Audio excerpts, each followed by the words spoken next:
चुनावी दौर में लोगों को पार्टी से जोड़ने की होड़ लगी है।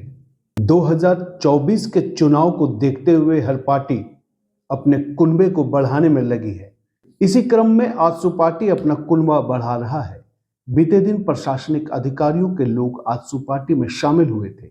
इसी क्रम में आज दो शिक्षाविद लोगों को आजसू पार्टी सुदेश महतो ने अपने आवास पर शामिल किया।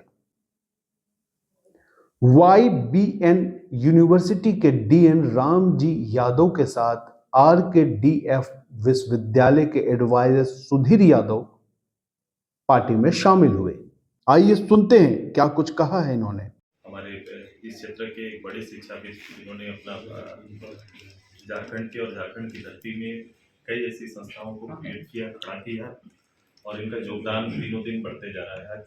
सार्वजनिक रूप से मेरे पॉलिटिकल एम्बिशन के साथ, मेरी जो संकल्प के साथ प्रत्यक्ष रूप से जुड़ने का निर्णय लिया, इसलिए सबसे पहले रामजी जी का मैं हार्दिक स्वागत करता हूं, अभिनंदन करता हूं। मैं हमारे सुधीर जी का, जिनको आपने अभी सुना, मैं एक पॉजिटिव सोच के साथ इस राज्य के रचनात्मक कार्यों में, खासकर शिक्षा के क्षेत्र में और राजनीतिक परिदृश्य में उनका योगदान के लिए आज सार्वजनिक रूप से सामने है। मैं उनका भी हार्दिक स्वागत करता हूँ। मैं स्वागत करता हूँ इनके यूनिवर्सिटी के सभी प्रोफेसर जो साथ में आए हैं, साथ ही साथ ईटागढ़ के हमारे दो प्रमुख सामाजिक राजनीतिक क्षेत्र में योगदान देने के लिए कार्यकर्ता हैं, उनका भी मैं हार्दिक स्वागत अभिनंदन करता हूँ। ये कारवां लगातार बढ़ रहा है, जैसा आपने कहा है।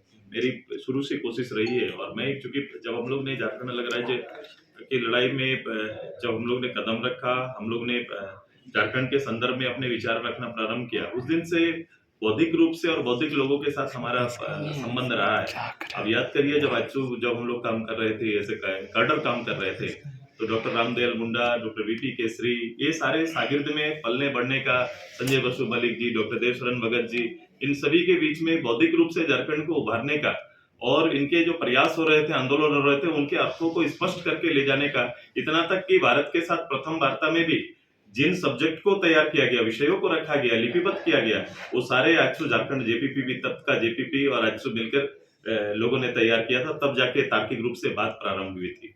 तो मैं उसी घेरे के अंदर हूँ और मैं जानता हूँ कि पॉलिटिकल हल, राजनीतिक अगर आप हल करना चाहते हैं तो आपको सदैव लोगों को लाना पड़ेगा, विषय वित्त को सामने रखना पड़ेगा, झारखंड के तरक्की के हर इकाई को छूना पड़ेगा और उसके लिए काबिल लोगों की आवश्यकता पड़ती है और उनको दूर रखना, ये झारखंड के वर्तमान हालात को उसका उदाहरण देख सकते हैं।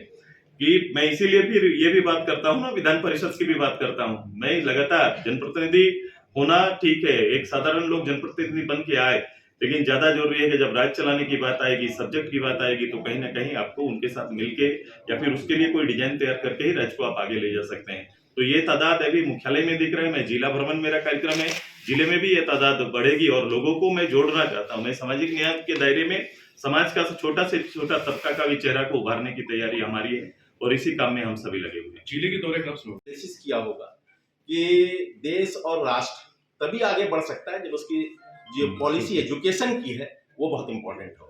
और इनका स्लोगन ही है सामाजिक प्रयास हमारा विकास। और ये इंपॉर्टेंट है कि समाज का जो आप क्या कहते हैं, चीज़ों को बढ़ाएंगे कैसे। तो चीज़ों को शिक्षा नीति अगर देखेंगे और हर गांव हर मोहल्ले में अगर सेवा के दृष्टि से देखेंगे और उसमें अगर शिक्षा अगर जोड़ देंगे तो एक मनुष्य का विकास हो जाएगा। और जब शिक्षा का विकास होगा तो मनुष्य अपने आप ही अपने स्टेशन पर आ जाएंगे। तो इम्पोर्टेंट ये है कि मिशन, चूंकि भाई साहब से मेरा मिशन मिलता है और ये 100% मैच करता है, तो मैं इसीलिए एक कमिटमेंट करता हूं भाई साहब को कि अगर मान लीजिए कि शिक्षा के विकास हो संपूर्ण, क्या कहते हैं, ये मेरा पूरा प्रयास रहेगा, इरादा मजबूत रहेगा, बड़े निस्वार्थ ढंग से मैं भाई साहब के साथ रहूंगा और अपनी कमिटमेंट के 100% पूरा करने की कोशिश करूंगा। बिकॉज क्या कहते हैं, ये प्रयास एक पॉलिटिकल स्टंट नहीं है। जब जैसे ही आप चीजों को रेक्टिफाई करेंगे तो ये अपने आप ही चीजें क्या कहते हैं मजबूत हो जाएंगी और झारखंड को इन चीजों की जरूरत है। बिकॉज क्या कहते हैं कि आप अभी भी देखेंगे 70% आबादी जो है वो स्लम्स में है और बिकॉज क्या कहते हैं they are not aware what is the education. So ratherly क्या कहते हैं to have an proper education process is rather more important than result, and those that do not have their missions and visions, they are the poorest of all. इसलिए क्या कहते हैं, sir के mission के साथ अपनी पूरी कमिटमेंट के साथ मैं इनके पूरे ढांचे को मजबूत करना चाहता हूं। जब भी जरूरत होगी मेरी, जब भी क्या कहते हैं कि कोई गोष्ठी का आयोजन करना होगा, अपनी सामाजिक पार्टियों को मजबूत बनाना होगा, तो मैं सर के इस विजन में 100% मैं पूरा निस्वार्थ भावना से सर के साथ कदम पर कदम मिला के चलूंगा। और ये कोई पॉलिटिकल नहीं है, ये सर की सोच है। और ये एजुकेशन से जुड़ा हुआ इंसान हूँ और रांची की धरती पर मैं 35 साल से हूँ। 35 साल से आजसू पार्टी का जो क्रियाकलाप है, या हमारे भाई साहब जो सुदेश भाई साहब जो हैं, जिन्होंने पार्टी को बड़ी उचित जब तक ले गया है, और मैं इनके विचारों से, हमारा विचार चूँकि मिलता जुलता है, और मैं चूँकि शिक्षा से जुड़ा हुआ इंसान हूँ और आजसू पार्टी में स्टूडेंट एक वर्ड है। मैं चाहता हूं कि आजसू पार्टी का भी एक मिशन है कि झारखंड की धरती पर एजुकेशन को बढ़ावा दिया जाए, उन जगहों पर एजुकेशन को डेवलप किया जाए जहां पर वहां पर स्कूल कॉलेज नहीं है। तो ये सब सारी चीज़ों को देखते हुए, ऐसे तो मैं अनऑफिशियली इस पार्टी से करीब करीब 20-25 सालों से जुड़ा हूं, लेकिन अब ऐसा लगा कि हमें, चूँकि पूरे झारखंड की धरती पर जो सर का एक सिद्धांत है कि हेल्थ और एजुकेशन पर मिशन को सफल बनाना है, तो हमने इसी ख्याल से मैंने जुड़ा। और मैं चाह रहा हूँ कि आजसू पार्टी एजुकेशन का स्टूडेंट्स को अधिक से अधिक हम सपोर्ट करके उनको स्किल्ड बना के यहाँ से दिल्ली से लेकर दुबई तक हम उसको प्लेसमेंट कराएं, ताकि झारखंड में इकोनॉमिकल स्थिति भी सुदृढ़ हो और यहाँ बेरोजगारों को रोजगार भी मिले। शुभ नाम क्या हुआ?